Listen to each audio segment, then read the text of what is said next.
लालू प्रसाद जी का परिवार criminal political syndicate चला रहा है। लालू यादव का पूरा परिवार क्रिमिनल सिंडिकेट चलाता है। पूरे देश में कहां कहां नहीं लालू की संपत्ति है। ये परिवार पूरे बिहार को लूटा है, बिहार के सरकारी खजाने को लूटा है, बिहार की जनता के धन को लूटा है।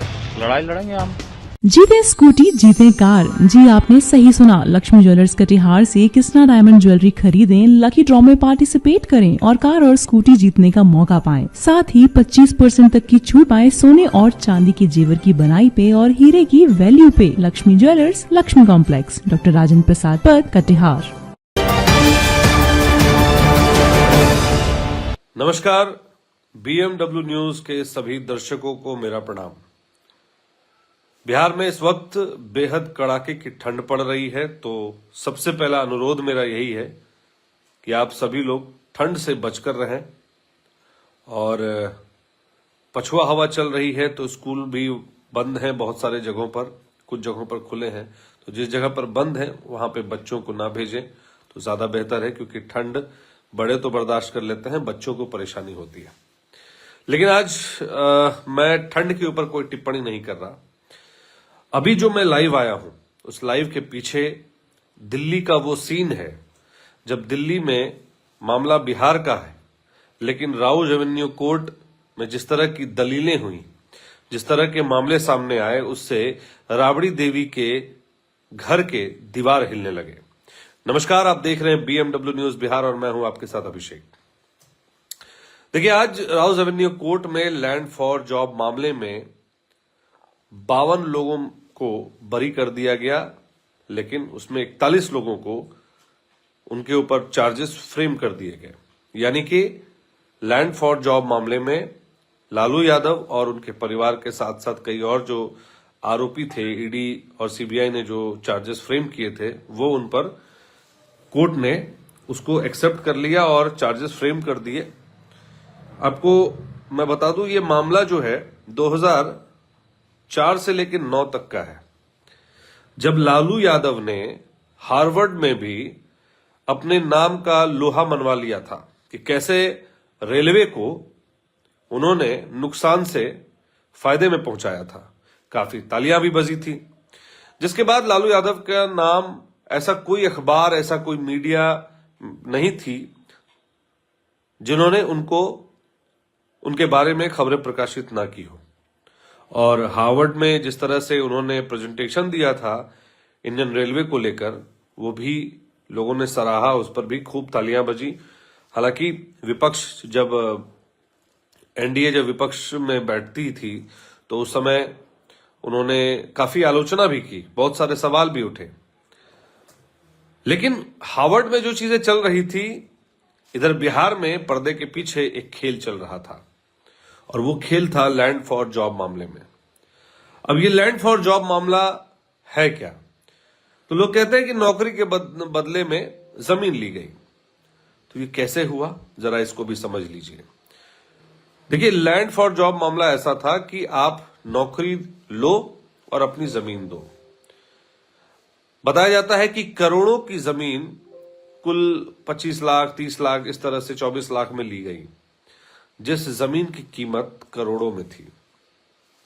तेजस्वी यादव का एक बंगला है, जहां तक जानकारी है वो साउथ एक्स में पड़ता है, और वहां पर वो बंगला जो है करोड़ों का था, उसे भी लैंड फॉर जॉब मामले के तहत ही लिया गया कि नौकरी दो और वहां पर जो है आप अपनी जमीन दो। और इस मामले को अब कोर्ट ने चार्जेस फ्रेम कर दिए हैं लालू यादव। पहले तो सिर्फ लालू यादव और राबड़ी देवी का नाम था, लेकिन अब इस बार जो चार्जेस फ्रेम हुए हैं, मैं आपको बता दूं, लालू यादव, राबड़ी देवी, तेजस्वी यादव, मीसा भारती और उनके बड़े बेटे तेज प्रताप यादव का भी नाम शामिल किया गया है। इससे पहले जो ईडी और सीबीआई ने जो चार्जेस फ्रेम किए थे, या जो उसमें अपनी दलील पेश की थी, उसमें तेज प्रताप यादव का नाम नहीं था। लेकिन इस बार जो चार्जेस फ्रेम हुए हैं उसमें तेज प्रताप यादव का भी नाम है। अब थोड़ा फ्लैशबैक में आपको लेके चलता हूं और ये पूरा मामला आपको समझाता हूं। 2004 से 9 के बीच का जो है, उस वक्त केंद्र में यूपीए की सरकार थी और लालू प्रसाद यादव रेल मंत्री थे। अब कुल्हड़ वाली चाय और गरीब रथ ट्रेन का दौर था, याद कीजिए, जब गरीब रथ की ट्रेन को जब लालू यादव ने लॉन्च किया था और एक ट्रेन और चलाई गई थी जिसमें कि बिहार से सब्जी जाती थी दिल्ली में जो बिहार के लोग रहते थे उनको लालू यादव का ये था कि दिल्ली में जो बिहार के लोग रहते हैं उन्हें हरी सब्जी खिलाने की बात करते थे वो, कि यहां से सब्जियां जाएंगी बिहार की और वहां पर जो दिल्ली के लोग और बिहार खास करके जो बिहारी लोग वहां रहते हैं उनके लिए वो ऐसा करने की बात कर, और उससे उन्होंने दिखाया था कि कितना बड़ा रेवेन्यू उन्होंने जनरेट किया था। क्योंकि जो अभी आप जैसे नॉर्मल ट्रेन में आप चलते हैं तो स्लीपर में या अगर थर्ड एसी में आप ट्रेवल कर रहे हैं तो कितनी सीटें होती, 8 सीटें होती थी, लेकिन जब लालू यादव थे तो उस समय उन्होंने 8 नहीं 9 सीटें कर दी थी। यानी कि जो साइड अपर वाला जो कोच होता है, साइड अपर वाला जो वाली जो सीट होती है उसमें एक और लेयर दे दिया गया था। साथ ही जो एक कुप्पा होता है, कुप्पा का भी अरेंजमेंट किया उन्होंने और उसमें भी उन्होंने सीटें बढ़ा के दी। तो ये सब कर कुरा के उन्होंने कहा कि भाई हम तो रेलवे को फायदा में दे रहे हैं, लेकिन फायदा तो कुछ और था, यहां तो खेल कुछ और चल रहा था। तो ये मोटी मोटी कहानी थी। अब होता ये था, उसमें लालू यादव करते ये थे या लालू यादव का परिवार करता क्या था कि जो जमीन लेनी होती थी वो डायरेक्ट अपने नाम पे ट्रांसफर नहीं करते थे। वो करते ये थे कि अपने किसी एक कैंडिडेट को या अपने किसी स्टाफ को डमी के तौर पे खड़ा कर देते थे, उसके नाम पे प्रॉपर्टी रजिस्ट्री होती थी और बाद में उस प्रॉपर्टी को अपने नाम पर या अपने परिवार के नाम पर किसी एक नाम पर वो ट्रांसफर करा लेते थे। तो ये पूरा चक्र चल रहा था और जब इसको फ्रेम किया गया, कोर्ट में जब रखी गई ये बातें, तो ये साबित हो गई और राउज एवेन्यू कोर्ट में ये मामला चल रहा था और अब जाके वो चार्जेस फ्रेम हो गए। लेकिन अब सवाल उठता है कि इस चार्जेस फ्रेम होने से होगा क्या लालू यादव को सजा होगी? तो देखिए, लालू यादव की उम्र तो बहुत ज्यादा नहीं है और सजा होते होते बहुत समय बीत जाएगा। और क्या ही हो गया, आपको याद होगा चारा घोटाला जो 90 के दौर का सबसे बड़ा घोटाला था, उसमें भी क्या हो गया? आज भी वो बेल पे बाहर है, चाहे वो स्वास्थ्य के सिलसिले में उनको बेल मिली हो, चाहे कुछ भी। तो अब ये होगा क्या कि अब ये लोग सुप्रीम कोर्ट या हाई कोर्ट जाएंगे, सुप्रीम कोर्ट जाएंगे, वहां दलीलें पेश करेंगे, वहां भी केस चलेगा। लालू यादव की उम्र जितनी है कहीं उससे ज्यादा समय ना लग जाए, चार्जेस फ्रेम होते होते बहुत लंबा समय खींच जाएगा, होगा कुछ नहीं। फिर पता चलेगा कि इसमें ये ढील थी, इसमें ये फाइल नहीं थी, इसमें ये गवाह नहीं था। तो उन चीजों के बेसिस पे या तो वो छूट जाएंगे।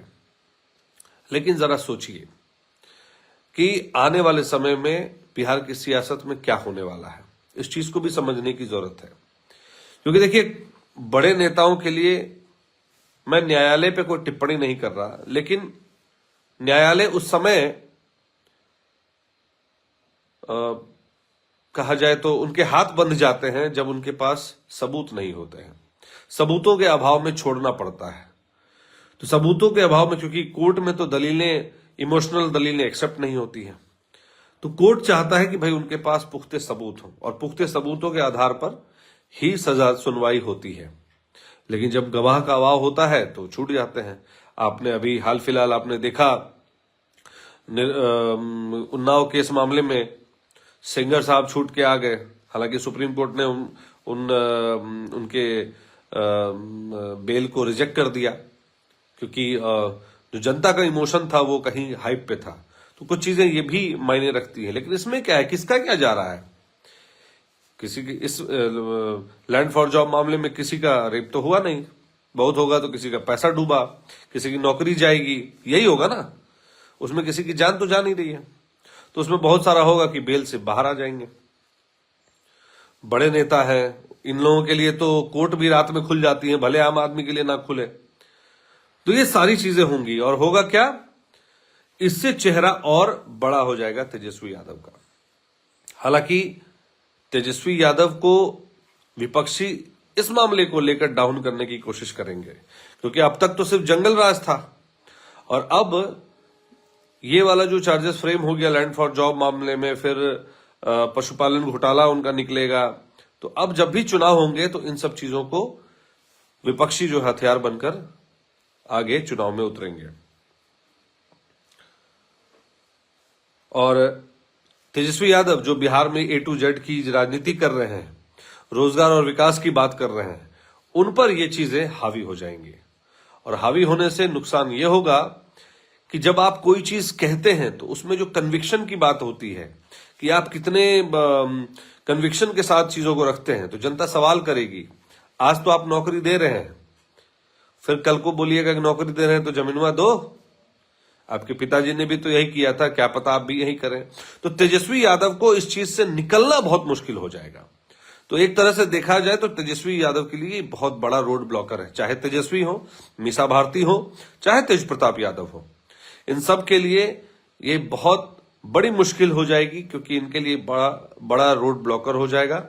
और जब तक चार्जेस फ्रेम माफ कीजिएगा, जब तक ये सुप्रीम कोर्ट नहीं जाते और जब तक इनका फिर सुप्रीम कोर्ट में मामला नहीं चलता, तब तक ये जो चीजें हैं तेजस्वी यादव के लिए काफी मुश्किल होंगी। और अगले चुनाव में फिर ये चीजें विपक्ष के लिए हथियार बन जाएंगे इन सब मामलों को लेकर।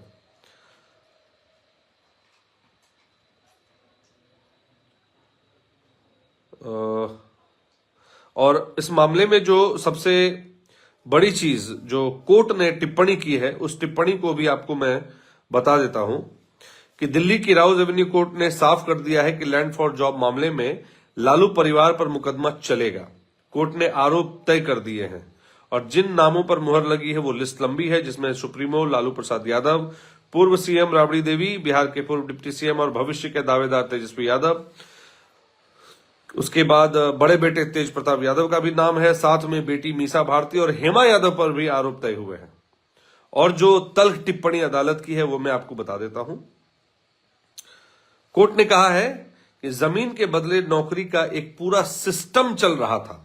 मतलब कोर्ट ने इस बात को माना है, जो दलीलें या जो वहां पर डॉक्यूमेंट्स पेश किए गए एज अ प्रूफ, कोर्ट ने उस पर बहुत तल्ख टिप्पणी की है और ये मायने रखता है इस पूरे मामले को लेकर, क्योंकि ये एक तरह से क्रिमिनल कॉन्स्पिरेसी के तहत आता है। इसीलिए कोर्ट ने कहा है कि जमीन के बदले नौकरी का एक पूरा सिस्टम चल रहा था। यानी ये कोई 1-2 दिन की गलती नहीं थी, बल्कि अधिकारों का दुरुपयोग करके एक पूरा तंत्र खड़ा कर दिया गया था। इस मामले में आईपीसी की धारा 120B यानी कि आपराधिक साजिश और प्रिवेंशन ऑफ करप्शन एक्ट की धाराओं के तहत अब ये मुकदमा चलेगा। राहत की बात बस इतनी है कि 52 लोगों को बरी कर दिया गया है और 41 लोगों पर यह मुकदमा चलेगा। तो अब चैलेंज ये है तेजस्वी यादव के लिए कि आने वाले समय में चुनाव में जो माहौल बनाएंगे विपक्षी, वो तेजस्वी यादव के लिए कितने बड़े रोड ब्लॉकर साबित होते हैं। रोड ब्लॉकर कहने का मतलब कितनी बड़ी मुश्किलें होंगी, ये तेजस्वी यादव को अब समझ में आने लगा होगा। और सिर्फ तेजस्वी यादव के लिए नहीं, क्योंकि तेजस्वी यादव तो दिख रहा था कि भाई आरजेडी का अगला चेहरा, मुख्यमंत्री के दावेदार वही होने वाले थे, जिस तरह से महागठबंधन की बातें चल रही थी। तो सिर्फ तेजस्वी यादव के लिए नहीं, तेज प्रताप यादव के लिए भी मुश्किलें होंगी। और जनता भी अब इसको सर्च करती रहती है, क्योंकि डिजिटल मीडिया का जमाना है, तो जनता भी इसको देखती है कि भाई क्या हो रहा था, क्या चल रहा था। और चूंकि सुबह से ये खबरें चल रही हैं, आप देख भी रहे होंगे, लेकिन मोटी मोटी बात यह है कि आने वाले समय में तेजस्वी यादव के लिए बहुत सारी मुश्किलें पैदा होंगी और इसका असर अब बंगाल चुनाव पर भी पड़ेगा। हो सकता है बंगाल में महागठबंधन आरजेडी के साथ ना हो सकता है ममता बनर्जी तेजस्वी यादव के साथ खड़ी ना हो, क्योंकि अगर इस मामले को वहां विपक्षी ने उठाया तो वहां पर टीएमसी जो ममता बनर्जी जिसको लीड करती है उसके ऊपर भी दाग लगेंगे। और चूंकि ये ताजा मामला होगा तो इसको लेकर जो है विपक्षी हमलावर होंगे, क्योंकि बंगाल में चुनाव है। तो ममता बनर्जी नहीं चाहेगी कि तेजस्वी यादव को इसमें एडिशन करें या उनको लेके कोई भी सम्मेलन हो, कार्यकर्ता सम्मेलन हो या कोई भी रैली हो, उसमें तेजस्वी यादव आए। ऐसी संभावना व्यक्त की जा रही है। जो चुनावी विश्लेषक हैं, चाहे जो वरिष्ठ पत्रकार हैं, जब हम उनसे बात करते हैं तो कहते हैं कि हाँ ये हो सकता है, क्योंकि ये ताजा मामला है और इस मामले को ऐसे वक्त में उठाया जा रहा है जिसमें जब बंगाल में चुनाव है, चूंकि बीजेपी की नजर बंगाल में बहुत पहले से है। तो अगर पूरी सिनेरियो को अगर आप कैप्चर करें तो आप समझ लीजिए कि बंगाल से बिहार को माफ कीजिएगा तेजस्वी यादव को दूर करने का भी एक तरह से हथियार मिल गया है एनडीए को। अब बिहार में चूंकि अगले साल जो पंचायत के जो चुनाव है वो भी हैं, उसको लेकर चूंकि पंचायत चुनाव में आरजेडी की भी अच्छी पकड़ रही है बिहार में, उसमें भी अब जो आरजेडी के जो उम्मीदवार होंगे उनके लिए भी ये मुश्किल होगा कि वो चुनाव जीतकर आ पाएंगे या नहीं आ पाएंगे, ये कहीं ना सिरदर्द ना बन जाए। और A to Z की जो राजनीति तेजस्वी यादव कर रहे थे उसके लिए भी एक बड़ा सेटबैक है। आप मेरे इस विश्लेषण पर अपनी क्या राय रखते हैं और क्या आपको लगता है कि क्या इसको विरोधाभास के लिए या आरजेडी को कमजोर करने के लिए ये आदेश आया है? क्या इसमें सरकार की कोई अलग मंशा है? तो आप अपने जवाब हमें कमेंट में लिखकर जरूर दें और हम कोशिश करेंगे उन कमेंट्स को अपने चैनल पर दिखाने का। और हमारे चैनल को अगर आप हमारे विश्लेषण को अच्छा समझते हैं, अच्छा लगता है आपको, तो आप हमें अप्रिशिएट करें, हमारे खबरों को ज्यादा से ज्यादा लाइक करें, शेयर करें और चैनल को सब्सक्राइब करना ना भूलें। बहुत बहुत धन्यवाद। जय हिंद।